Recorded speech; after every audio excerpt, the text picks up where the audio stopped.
आज ही मैंने वीडियो डाली है बैंकर्स पे हाई MOU साइन होने के बारे में। मच अवेटेड वीडियो और बहुत देर के बाद, मीटिंग ख़त्म होने के काफ़ी घंटे के बाद यूनियन लीडर्स ने हमारे को रिपोर्ट किया, हमारे को कोई मैसेज दिया, क्योंकि पहले फेक मैसेज सर्कुलेशन में थे। कुछ लोगों के मेरी वीडियो के कमेंट्स है कि हमने फेक मैसेज नहीं देखे हैं, तो भाइयों व्हाट्सएप पर दोबारा चले जाओ। नहीं है तो मैं वीडियो में दिखा दूंगा। अगर फिर कहोगे ना कि मैंने नहीं देखे हैं तो मैं सारे वीडियो में दिखा दूंगा। ऐसा मैसेज भी है कि मीटिंग फेल हो गई है और 12 दिसंबर को दोबारा होगी। ऐसा मैसेज भी है कि 18% पर होगी और 4% लोड फैक्टर है। देखिए भाइयों, सभी आप अपने एस्टीमेट लगा रहे हैं, कहीं से कोई रिपोर्ट आई है, सब तुक्केबाजी है, गैस वर्क सभी करते हैं। एक यूट्यूबर ने ये कहा है कि IBA ने 5 डे बैंकिंग अनाउंस कर दी है। एक यूट्यूबर ने ये भी कहा है कि 17% इंक्रीज़ हो गई है और 6% लोड फैक्टर है। देखिए मैंने क्या कहा था, मैंने 15 दिन पहले 4 दिसंबर, इसके पहले 1 महीना पहले मैंने ये कहा था कि 22% तक IBA जा सकती है। उसको खींचने वाला कोई चाहिए। 22% तक जा सकती है। मेरे पास रिपोर्ट थी, अंदर की रिपोर्ट थी कि 22% तक जा सकती। आज 1-2 लीडर्स से मेरी बात हुई, 1-2 लीडर्स का फ़ोन मेरे को आया, 1-2 लोगों को, बड़े सीनियर रिटायर्ड लीडर को भी मैंने फ़ोन किया है। तो उन्होंने ये कहा है कि अरोड़ा जी 22% ही हो गया है।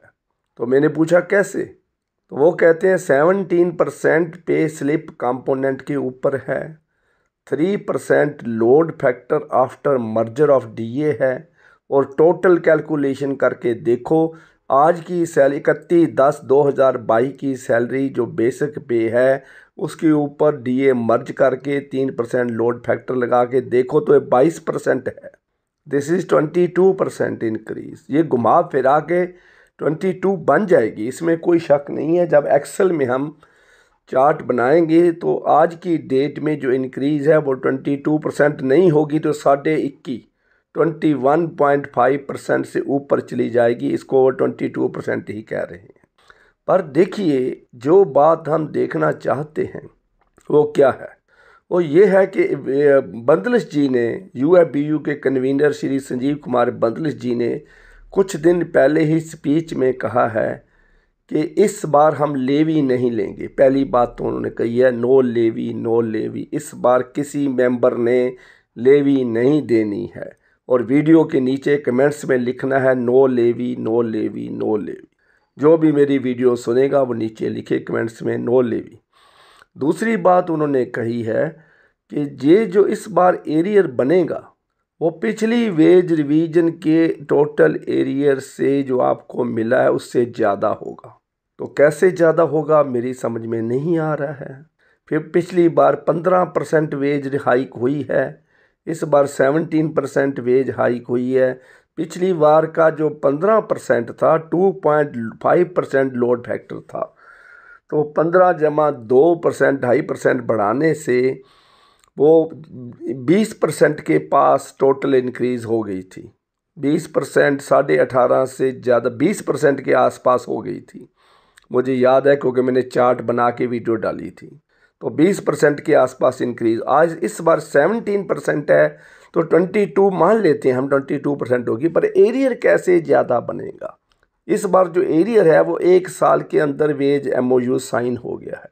अब 6 महीने आप एग्रीमेंट के लिए ले रहे हो, तो 6 महीने के बाद मान लीजिए इसको एग्रीमेंट हो जाता है, तो 1.5 साल का जो एरियर है वो 3 साल के एरियर से कैसे ज़्यादा बनेगा देखना पड़ेगा। ये ज़्यादा नहीं बनेगा, बराबर से भी थोड़ा कम बनेगा।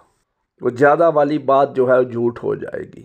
दूसरी बात ये है कि रुपी डॉलर टर्म्स में इस वेज रिवीजन को देखें तो ये क्या वेज रिवीजन है। इसलिए मैंने पोस्टर में लिखा है whether wage revision, whether is really wages increased. Wages क्या हमारी रुपी डॉलर टर्म में इंक्रीज़ हुई है? आज मैं बना रहा था, कंप्यूटर खोल के देख रहा था कि जो डॉलर था 2017 में, डॉलर कितने का था? आज है 83 रुपीज़ का। तो आज हम देखते हैं कि डॉलर जो था, मैं आपको दिखाता हूँ, मेरी बात आप मानते नहीं, कई बार कमेंट्स में लिख देते हो।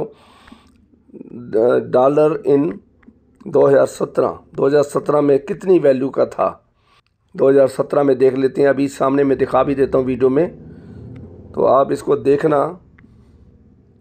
ये देखिए, ये दिखा रहा है। अब ये नेट बंद कर रखा है मैंने, तो अभी मैं थोड़ी देर में आपको बताता हूँ डॉलर कितने का था। तो देखिए, आज हम 83 रुपीज़ का डॉलर है। मान लीजिए 62 रुपीज़ था, इतने आसपास इतने होगा। 62 रुपीज़ था, तो एक जिसका बेटा अमेरिका में पढ़ता है उसको $1,00,000 भेजने हैं, तो कितना भेजा था? 2017 में हमने भेजा था 62 लाख रुपया। आज हम मेरा बेटा $1,00,000 डॉलर मांग रहा है, तो आज हमारे को 83 लाख रुपीज़ चाहिए। तो देखिए कितना गैप बन गया, 21 लाख का गैप। 21 लाख क्या हमारी इंक्रीज़ हुई है? क्या रुपी डॉलर टर्म में is it increase? No increase at all. हम लॉस में चले गए, हमारा लिविंग स्टैंडर्ड डाउन हो गया। रुपी जो है, रुपी दे देना काउंटिंग में ये ज़्यादा है, काउंटिंग में 17% इंक्रीज़ हो गई है, लेकिन रियल सेंस में ये इंक्रीज़ नहीं है। देखिए हमारी जो इन्फ्लेशन है वो 5% और 7% के बीच ही चलती रही है। 4.5% हुई, फिर 5 हुई, एक बार 7% भी होगी, 6.9% भी हो गई थी। तो हम 7% रफली 6% भी मान के चलें, तो 5 साल में कितनी इन्फ्लेशन हुई? 30%। तो हमारी वेज रिविजन हुई 17%। कोई आदमी 5 लाख की FD बनवा लेता है और बैंक उसको 10.5 साल के बाद, 11 साल के बाद उसको डबल पेमेंट कर देता है, 5 लाख का 10 लाख देता है। क्या वो 10 लाख है? नहीं। जो 10 साल पहले, 11 साल पहले वो 5 लाख की चीज़ खरीद सकता था, अब वो 11 लाख में, 10 लाख में नहीं आती है। वो 10 लाख में आज नहीं खरीद सकेगा जो 5 लाख में ऐसे पहले खरीद सकता था। तो इस टर्म्स के अंदर जो वेज रिवीजन है वो बहुत कम हुई है। एक्चुअली वेज रिवीजन 30% होनी चाहिए थी, टोटल वेज रिवीजन, तभी इंक्रीज़ होती है। आज पंजाब पुलिस का कांस्टेबल 50,000 से ऊपर सैलरी ले रहा है, तो बैंक के क्लर्क की सैलरी 37,000 बन जाएगी, 41,000 बन जाएगी, 42,000 बन जाएगा। अभी मैंने कैलकुलेशन नहीं करी है। तो क्या हम पंजाब पुलिस के कांस्टेबल से भी नीचे हैं? उसकी पोजीशन आपको पता है, उसकी क्या जिम्मेवारी है, उसका क्या बिहेवियर है, क्या उसका एटीट्यूड है, क्या उसकी ट्रेनिंग है, क्या उसका ओरिएंटेशन होती है, किस तरह के माइंड का भी आदमी होते हैं। और बैंक में जो क्रीम ऑफ द सोसाइटी बैठी है, जो ऑल इंडिया लेवल का टेस्ट पास करके आता है और सारा दिन कैश के साथ वो खेलता है, सारा दिन फिगर्स के साथ वो खेलता है, सारा दिन वो जिम्मेवारी निभाता है, सर्विस विद स्माइल देता है, पोलाइटली बातचीत करता है, ब्रेन की बातचीत दिमाग से बात करता है, मन से कोई बात नहीं करता है। डिसिप्लिन, पंक्चुअलिटी, रेगुलरिटी, डेकोरम, चारों चीज़ें हमारा क्लर्क मेंटेन करता है। बैंक का क्लर्क चारों सिस्टम को मेंटेन करता है। समाज का डेकोरम क्या है, बैंक का डेकोरम क्या है, वो ड्रेस कोड को फॉलो करता है। तो उसके बारे में ये सैलरी हम उसको देते हैं, बहुत शर्म की बात है। 17% इंक्रीज़, सभी ने मुबारकबाद कह दिया, मैंने भी मुबारकबाद कह दिया, क्योंकि जब कोई चीज़ साइन हो जाती है, फाइनल हो जाती है, तो उसके लिए मुबारकबाद तो बनती है, इसमें कोई शक नहीं। आज हम काम करने के लिए चले, हम 4 किलोमीटर सैर करेंगे, 4 किलोमीटर सैर करने में हम कामयाब हो गए तो हम मुबारकबाद के हकदार हैं। लेकिन क्या वो सैर हमारे लिए यूज़फुल है? क्या ये वेज रिवीजन रियली इंक्रीज़ हुई है हमारी वेजेस? देखो ज़रा, बहुत गलत तमाशा हुआ है। मैंने बंदर बंदरी का खेल ख़त्म हो गया, अब खेल ख़त्म भी नहीं हुआ, 6 महीने का और टाइम ले लिया। और MOU साइन करने के पीछे भी क्या लॉजिक है? फाइनेंस मिनिस्ट्री की इंस्ट्रक्शन है कि 1 दिसंबर से पहले इसको फाइनल करना है, और वो भी 6 दिन एक्स्ट्रा ले लिए हमने। फाइनेंस मिनिस्टर की इंस्ट्रक्शंस को भी ओबे नहीं करा गया। 7 दिसंबर को MOU साइन हुआ है, इसको कैसे जस्टिफाई करोगे? और उसके बाद हम आगे चलते हैं। आगे देखिए क्या हुआ है। देखिए 8088 पॉइंट मर्जर जो करी है, ये कितनी गलत है। DA उठा रहे हो जुलाई 2021 का, इसलिए भाइयों जो कैलकुलेशन आ रही है ना, यूट्यूब वाले कर रहे हैं, वो गलत है। क्यों गलत है? गलत इसलिए है कि उन्होंने जो सैलरी बनाई है वो जुलाई 2021 का DA उठाकर 8088 पॉइंट बेसिक पे में मर्ज कर उसके ऊपर 3% लोड डालकर नई बेसिक पे बना दी और उसके ऊपर 17% आपके अलाउंसेस बढ़ा के उन्होंने फिगर टोटल निकाल दी। लेकिन ये एक गलती वो कर गए। क्या गलती कर गए कि आपने 31/10/2022 की बेसिक में जुलाई वाला डीए जो उठाया था और उसके बाद जुलाई 21 का डीए प्लस 31/10/2022 का डीए वो भी उसमें जोड़ना है ना, क्योंकि जुलाई 21 में था 30.38% और 31/10/2022 को डीए था 38.37%। तो जो 32 पॉइंट कितना मैंने बोला है, तो जो 6% का गैप है वो भी तो बीच में डालना है, क्योंकि डीए उन्होंने गलत उठाया है, इसलिए आपको कन्फ्यूज़न हो रही है।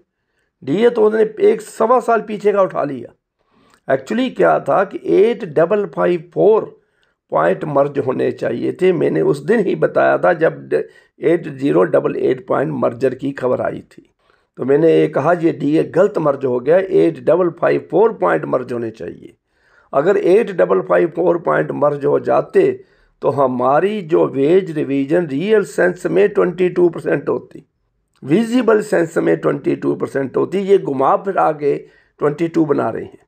अब एचआरए कैसे फाइनल होगा? अब क्या पता कितना एचआरए देती हैं। हम एचआरए को रफली उतना ही ले रहे हैं जितना पहले है।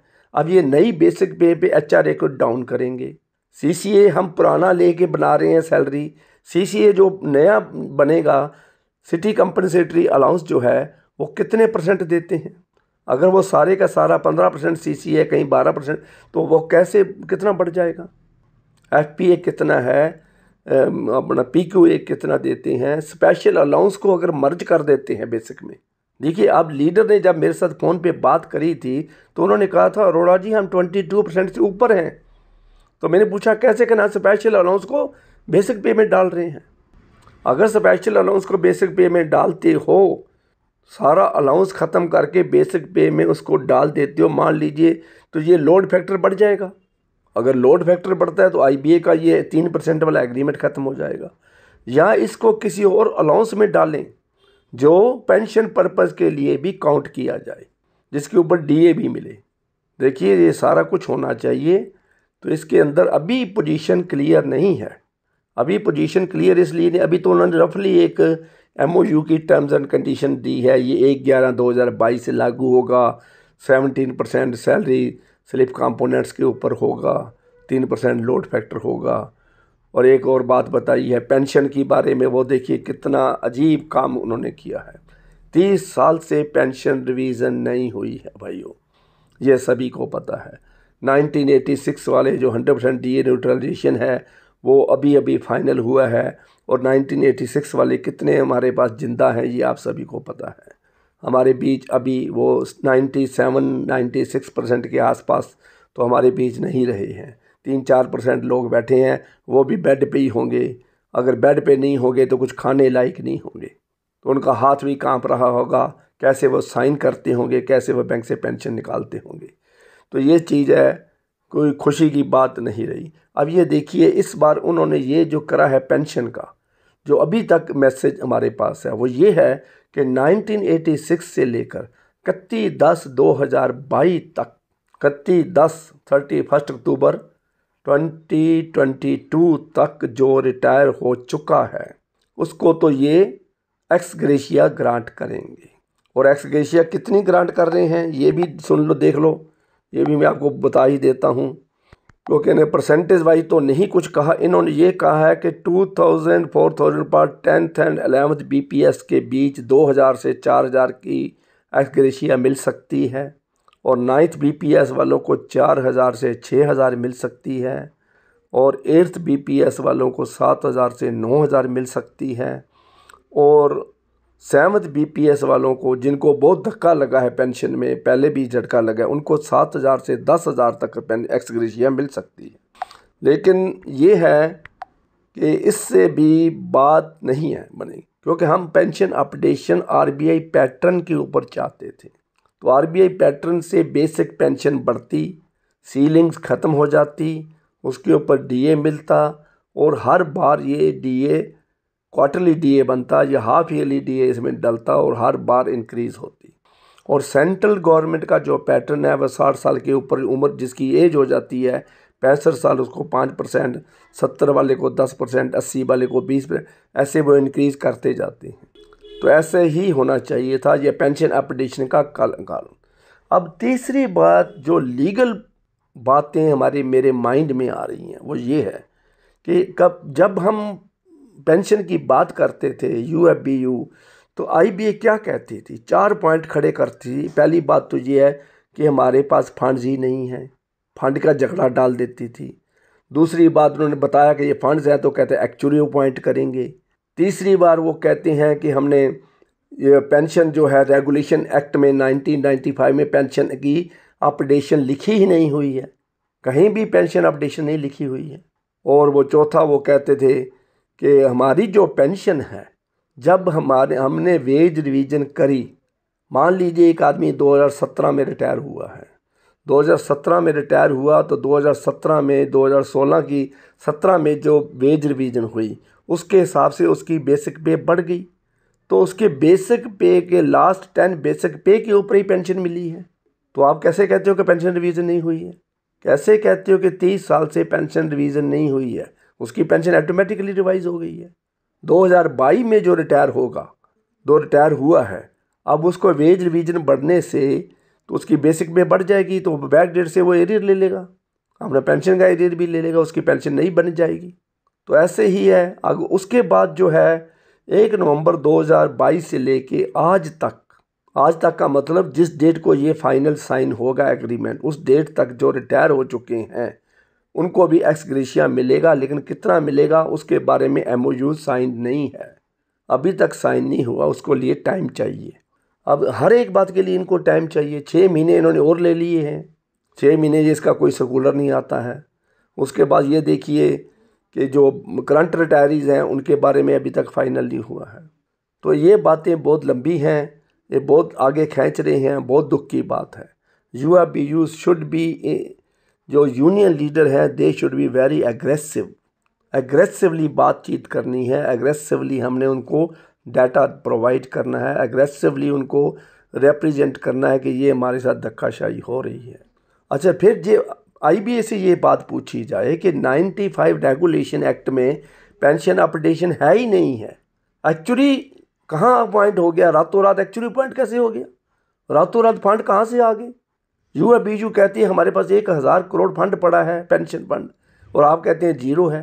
तो रातों रात में MOU साइन करते समय कैसे कहाँ से फंड आ गए, कहाँ से एक्चुअली आ गया, कहाँ से रेगुलेशन एक्ट अमेंड हो गया? अब एक्स ग्रेशिया कैसे दे सकते हो? एक्स ग्रेशिया का मतलब आप किसी तरीके से पेंशन को सप्लीमेंट कर रहे हो, जिसके लिए सप्लीमेंट करने का प्रोविज़न ही नहीं है। और कोर्टों ने भी जो पेंशन करी है 40 से 50% वो SBI की करी है, सिर्फ SBI की उन लोगों की है जो स्केल 2 एंड अबव के ऊपर लागू होती है, और उसका भी सर्कुलर अभी तक बैंक ने नहीं निकाला है। अभी तक सेंट्रल बोर्ड ने स्टेट बैंक ऑफ इंडिया के अप्रूव करा है और अभी तक बैंक का सर्कुलर नहीं पहुंचा है, ब्रांचेस को नहीं पहुंचा है, HRMS के पास अभी तक सर्कुलर नहीं पहुंचा है। दूसरी पेंशन तैयार होने वाली है दिसंबर की, अभी तक HRMS के पास कोई सर्कुलर नहीं है कि पेंशन हमने 10% इंक्रीज़ करके डालनी है करंट डेट से। तो करंट डेट भी उनकी है जो डेट ऑफ कोर्ट का डिसीजन है। बाकी सुप्रीम कोर्ट में पेंशनर गए हुए हैं तो रिट्रोस्पेक्टिव इफेक्ट बैक डेट से वो मांग रहे हैं, तो बैक डेट अगर मिल जाएगा तो फिर एरियर बन जाएगा। और दूसरी कन्फ्यूज़न जो बार बार मेरे कमेंट्स में आती है, मैं आपको क्लियर कर दूं, जो SBI की पेंशन है उसके अंदर ये ध्यान रखना है कि जो स्केल 2 ऑफिसर है वो स्केल 1 की बेसिक पे 55,500 तक पहले ही 50% पेंशन ले रहा है। ये ध्यान रखना। एरियर बनाते समय बहुत यूट्यूबर भी एरियर बना देते हैं, व्हाट्सएप पर कई हीरो बैठे हैं एरियर बना देते, 6-6 लाख एरियर बना दिया, 6,000 करोड़ का SBI के ऊपर खर्चा डाल दिया। आप थोड़ा सोचो, तो थोड़ा ये देखो 55,500 तक आप पहले ही 50% पेंशन ले रहे हो। मान लीजिए एक ऑफिसर स्केल 2 रिटायर हुआ, उसकी 70,000 बेसिक पे थी, तो उसके जो 15,000 का गैप है, 14,500 का जो गैप है, उसके ऊपर 40% मिल रही है। तो उसका जो 10% इंक्रीज़ होगी वो आपको मिलेगी, वो भी करंट डेट से मिलेगी, अभी तक जो फैसला है। तो इससे समय भाइयों एरियर बनाते समय हर एक चीज़ को ध्यान में रखा करो। जैसे बैंक में एक्चुअली आप एरियर बना के एक्चुअली पे करते थे, वैसे ही मैनुअल हम बनाया करते थे एरियर। मैनुअल वेज रिवीजन जब होती थी हम वेज रिवीजन का एरियर बनाया करते थे, और 3 दिन में कितने लोगों का एरियर हमने तैयार किया था, ये हमारे को याद है बातें। और कौन सा ईयर था मुझे वो याद नहीं आ रहा जिसकी हमने एरियर बनाया था। तो सभी एंगल से हम उसको देखते हैं। इसीलिए जो मिस्टेक अभी हुई है, 31 जुलाई वाला जो एरियर डीए उठा के उन्होंने बेसिक पेमेंट डाल दिया, लेकिन वो 31/10/2022 वाला जो हमारी एग्रीमेंट एक्सपायर हुआ है वो 31 अक्टूबर को एक्सपायर हुआ है। हमने उसका डीएबी जो गैप है वो डीएबी लेना है अंदर, बेसिक पे के अंदर नहीं जोड़ेंगे, लेकिन उसके ऊपर तो लगाएंगे ना। क्योंकि ये यूएफबीयू ने गलती करी है कि जुलाई 2021 वाला डी आप उठा रहे हो। इसीलिए यूएफबीयू के लीडर ये कहते हैं कि अगर हम स्पेशल अलाउंस मर्जर करते हैं तो हम 22% से ऊपर निकल जाते हैं। हमारी वेज रिवीजन जो है 22% से ज़्यादा हुई है। और दूसरे लीडर ये कहते हैं 17% प्लस 3% लोड फैक्टर प्लस इसको घुमा के सारे अलाउंसेस बढ़ा के देखो हम 22% से ऊपर हैं। तीसरी बात वो कहते हैं कि अगर जुलाई 21 का डीए हम ना उठाते, 31/10/2022 का डीए उठाते, तो हम 12% वेज रिवीजन हाइक होनी थी, क्योंकि आईबीए फिर 12% से आगे नहीं जाने वाली थी, क्योंकि उनको ये पता है कि 17% इंक्रीज दे दो ये 30% बन जाती है अगर उसका ये एरिया उठा लेते तो, डीए उठा लेते तो इसलिए उन्होंने सारा कुछ हारमोनी मेंटेन करने के लिए और एक सिस्टम को मेंटेन करने के लिए कि हम इससे ज़्यादा इंक्रीज नहीं देते हैं। 12,449 करोड़, 12,450 करोड़ मान के चलिए ये खर्चा उन्होंने दिखा दिया है। 795 करोड़ लोड फैक्टर का खर्चा दिखा दिया है। तो ये उसमें बहुत खर्चे एस्टैब्लिशमेंट एक्सपेंडिचर भी डाल के ना तभी बताते हैं। तो ये कैसे करेंगे? 50 पिछली बारी वेज रिवीजन में ऑफिसर्स और वर्कमैन जो है उनको ऑफिसर्स को 57% शेयर मिला था, 43% मिला था क्लरिकल स्टाफ को, अवार्ड स्टाफ को। तो इस बार भी यही होने का चांस है, 57% ऑफिसर्स को मिल जाए, जैसे ज़्यादा मिल जाए, क्योंकि उनके अलाउंसेस बढ़ जाएंगे, उनका जो बेसिक पे काफ़ी बढ़नी चाहिए। तो 5 डे वीक की जो बात है वो आपके सामने है। 5 डे वीक गवर्नमेंट की अप्रूवल के लिए पहले ही गया होगा, और भगवत कराड़ जी ने पहले ही बताया है कि file has been received, file is lying with secretary finance, हमारे पास पहुंच चुकी है और हम इसके ऊपर विचार कर रहे हैं।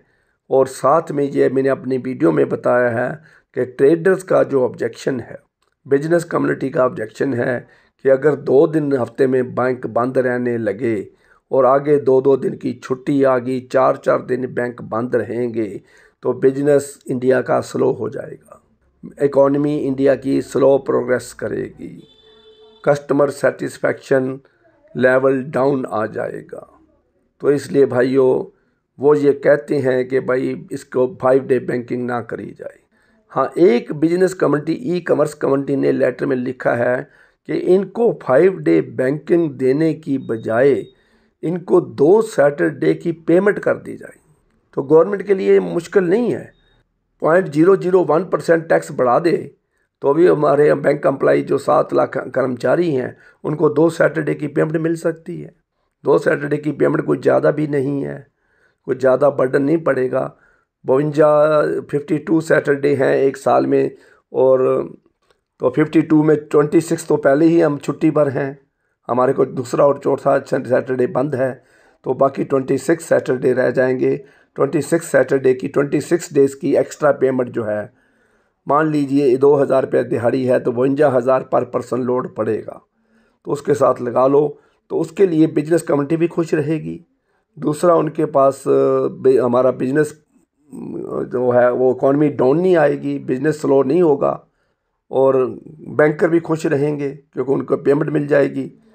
वो फैमिली से दूर हैं, फैमिली डिस्टर्बेंस अलाउंस इसको नाम दे दिया जाए, जैसे फ़ौज में मिलता है फैमिली डिस्टर्बेंस अलाउंस, क्योंकि ऑफिसर जो है महीना महीना घर नहीं जा सकते हैं, 1 महीने में 2 बार कोई जाता है, कोई 1 बार जाता है, कोई 2 महीने में 1 बार जाता है। तो इसलिए फैमिली डिस्टर्बेंस अलाउंस इसका नाम रख दिया जाए सैटरडे की पेमेंट बजाय करने के। तो इसलिए कोई ढंग जो ई कॉमर्स वालों ने जो लिखा है, जो लेटर फाइल के साथ अटैच्ड है, 5 डे बैंकिंग अप्रूवल फाइल जो है उसके साथ ये ऑब्जेक्शन अटैच हुए पड़े हैं कि हमारा जो डिमांड है कि बैंकर्स को 5 डे बैंकिंग ना दी जाए। लेकिन यूरोपियन कल्चर क्या है, यूरोप के जो बैंक हैं, बड़े बड़े बैंक, मैंने स्विट्ज़रलैंड में जाके देखा है, LTG बैंक देखा है, बड़े बड़े बैंक जहाँ दुनिया की ब्लैक मनी पड़ी है। मैं बर्न गया हूँ, मैं इन्सब्रक गया हूँ, मैं ऑस्ट्रिया गया हूँ, मैं फ्रांस गया हूँ, मैं वेटिकन गया हूँ, तो सारे कंट्रीज़ में इन्सब्रक गया हूँ, ऑस्ट्रिया गया हूँ, स्विट्ज़रलैंड गया हूँ, तो सभी जगह पर मैंने जाके ये देखा है कि आजकल 4 डे बैंकिंग हो गई है। 3 दिन छुट्टी होती है और 3 दिन छुट्टी में घर नहीं बैठे रहते, कंपनीज उनको डेटिंग अलाउंस देती हैं। डेटिंग अलाउंस मतलब विद फैमिली उनको घुमाया जाता है, घुमाने फिराना, पार्टी, सेमिनार, वर्कशॉप, खाना पीना, ऐसे ऐसे काम चलते हैं। पार्टीज़ होती हैं, नाइट पार्टीज़ होती हैं, फ्रूट पार्टीज़ होती हैं, जूस पार्टीज़ होती हैं, और मल्टीनेशनल कंपनीज भी जो हैं 4 दिन वर्किंग कर रही हैं और उनकी प्रोडक्टिविटी बढ़ गई है। आप बिजनेस स्टैंडर्ड मैगजीन पढ़ के देख लीजिए, बिजनेस स्टैंडर्ड न्यूज़पेपर पढ़ के देखिए, और इन कंपनीज की प्रोडक्टिविटी बढ़ गई है। जहाँ 4 डे वर्किंग हो रही है और इंडिया में 7 डे वर्किंग होती रही है, क्योंकि हम संडे भी काम करते रहे हैं। हमारा संडे भी ऑफिशियली वर्किंग डे था। 7 day banking state bank of India ने करी है। ये आप सभी को, स्टेट बैंक ऑफ इंडिया ने नाइट बैंकिंग भी करी है। हर एक शहर में एक ब्रांच हुआ करती जो रात को खुलती थी। और तीसरी बात, आपको ये तो पता ही है, 8 to 8 banking state bank of India ने 2008 में ख़त्म करी। 2008 में 8 to 8 बैंकिंग हुआ करती थी। रात के 11 बजे 12 बजे स्ट्रॉन्ग रूम बंद करके मैं चंडीगढ़ से मैं बंद करा करता था। 8 to 8 बैंकिंग हमने देखी है, 7 डे बैंकिंग हमने देखी है, नाइट बैंकिंग हमने देखी है। तो आज हम 5 डे बैंकिंग की बात कर रहे हैं भाइयों। You are very lucky people. पर इसका बेनिफिट ऑफिसर को नहीं होगा। ऑफिसर्स को 5 डे बैंकिंग का बेनिफिट नहीं है, क्योंकि 2 दिन छुट्टी है तो आपको आना पड़ेगा। चाहे वो फील्ड में जाएं, लोन रिकवरी के लिए जाएं, लोन रिकवरी कैंप लगाएं, चाहे लोन मेला लगाएं, चाहे कोर्ट में पेशी के लिए जाएं, लोक अदालत में जाएं, सैटरडे संडे को लोक अदालत लगती है, चाहे एडवोकेट के पास जाकर मंडे को कोर्ट में जो एफिडेविट देना है, कोर्ट केस के बारे में क्या स्टेटमेंट देनी है, लोक अदालत में क्या देनी है, हाई कोर्ट में क्या देनी है, कंज्यूमर कोर्ट में क्या स्टेटमेंट देनी है, ये आप सभी को जाके एडवोकेट के पास उसके घर बैठकर डिस्कशन करने के लिए ये सैटरडे संडे की छुट्टी लगानी पड़ेगी। कोई भी ऑफिसर आज AGM बुलाता है संडे को आओ, तो हम ये कहते हैं मेरे घर में गेस्ट आए हुए हैं, संडे को मैं नहीं आ सकता, मैंने केस भी धोने हैं, मैंने डॉक्टर के पास दवाई लेने जाना है, कोई ना कोई बहाना मार लेते हैं। लेकिन 2 छुट्टियां होगी तो वो कहता है ये सारा काम तुम संडे को कर लेना, तो सैटरडे को मेरे पास आ जाओ। कितनी दुख की बात है। अब 2 सैटरडे संडे जो हैं, अब दोनों हम 2 सैटरडे संडे जो पहले हम छुट्टी, क्या हम रियल सेंस में छुट्टी ले रहे हैं? कोई भी छुट्टी नहीं ले रहा है, किसी को पेमेंट नहीं हो रही है। सैटरडे संडे को ऑफिस में बुलाया जा रहा है, अनऑफिशियली बुलाते हैं, उसकी 700 रुपये की जो पेमेंट हक राइट बनता है उसको नहीं देते हैं। कि ये देखिए सारा कुछ सामने है हमारे। आपको तो आज स्टेट बैंक ऑफ इंडिया ने एक नई कल्चर शुरू कर दी है कि अगर आपने एडवांस आज नहीं करा है तो शाम के 7 बजे RBO में जाओ और AGM को बताओ कि आज आपने एडवांस क्यों नहीं करा, आज आपने एक भी लोन नहीं करा, आज आपने पर्सनल एक्सीडेंट इंश्योरेंस एक भी नहीं करा, तो बताइए क्यों नहीं करा जी, आप उसको बताइए। तो इसके लिए उसकी फेस टू फेस मीटिंग होती है, सामने जाकर उसको बताना पड़ता है कि मैंने क्यों नहीं किया। रोज़ जाना, रोज़ मुंह पर कहना कि सॉरी सर, ये बहुत मुश्किल काम है। इसलिए भाइयों दोस्तों, ये वीडियो मैंने बनाने के लिए 4-5 पॉइंट मेरे माइंड में थे। वीडियो लंबी होती जा रही है, मुझे आशा है लाइक करोगे, शेयर करोगे, सब्सक्राइब करोगे, सभी पास से इनको पहुंचाओ, ताकि जो लोगों को डाउट है, जो गलत एरियर बना के बैठे हुए हैं, जो गलत एक्सेल शीट बना के बैठे हुए हैं, जो मेरे यूट्यूबर भाई बार बार उनको कहते हैं अब इतनी बेसिक पे तुम्हारी बन गई, इतने हज़ार सैलरी इंक्रीज़ हो गई है, थोड़ा सोच लेना, सारा सोच के करना, मैं आपको बता रहा हूँ। तो वीडियो को लाइक शेयर और सब्सक्राइब करना नहीं भूलोगे, और कमेंट देने से पहले एक बार मेरी वीडियो देख लेना, इसको सुन लेना अच्छी तरह से कि मैं क्या कह रहा हूँ, तभी उसके नीचे कमेंट्स देना। Thank you very much.